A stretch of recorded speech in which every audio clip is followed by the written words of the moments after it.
Tiens, tu es réveillé? J'ai du mal faire mon dosage de morphine. Tu dois sûrement te demander qu'est-ce qui se passe ici et comment ai-je atterri ici.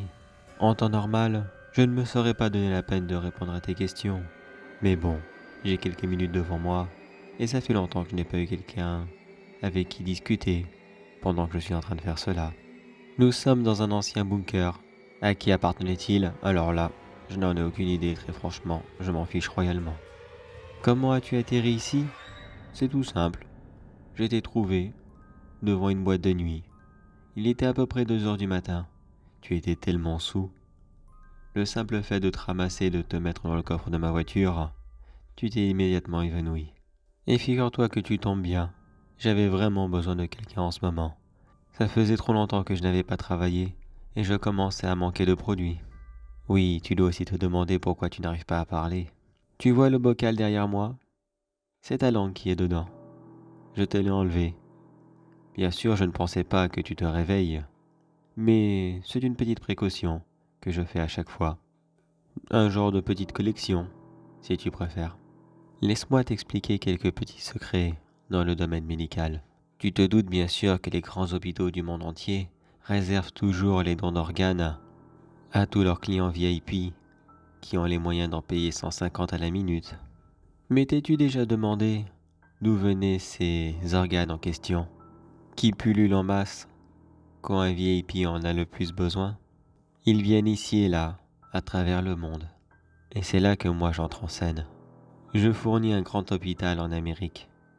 Je préfère taire le nom, mais de toute façon, tu n'as absolument pas besoin de savoir lequel est-ce. Je ramasse des gens aléatoirement dans la rue, comme toi, des SDF, ceux qui sortent de boîte, ou des prostituées des fois. Je ramasse ce que j'ai besoin, un cœur, des poumons, et autres bien sûr. Et j'envoie ça immédiatement à mes clients. Le seul regret que j'ai, vois-tu, c'est que je ne peux pas tout prendre sur tout le monde. Comme tu vois, la place dans mon bunker est assez limitée, et mes moyens aussi. Je ne prends que ce que j'ai besoin, ma petite liste de courses personnelles. Puis je me débarrasse du reste. Toi, j'avoue que tu as de la chance. Si nous avons cette conversation aujourd'hui, enfin, si tu m'écoutes, pendant que toi tu gémis, c'est uniquement parce que j'avais besoin de reins, et non pas d'un cœur ou encore moins des 2 poumons. D'ailleurs, attends une petite seconde, arrête de bouger, et c'est bon. Voilà, j'ai ton petit rein droit. J'avais déjà sorti le gauche juste avant que tu te réveilles. Maintenant, j'ai terminé.